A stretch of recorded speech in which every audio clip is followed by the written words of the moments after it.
قبیلہ عرب کی ایک لڑکی ایک لڑکے پر عاشق ہو گئی۔ مجاز کا بھوت دونوں کے سر پر چڑھ کر ناچنے لگا۔ مختصر یہ ہے کہ دونوں نے بھاگ کر شادی کرنے کا فیصلہ کر لیا۔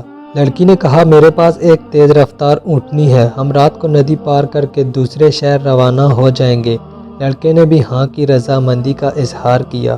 رات کے پچھلے پہر وقت مقرر پر دونوں ندی کے کنارے اکٹھے ہوئے۔ لڑکی بولی میں اونٹنی پر سوار ہوتی ہوں، تم اسے پیچھے سے ہانکتے ہوئے ندی پار کرو، پھر اوپر بیٹھ جانا۔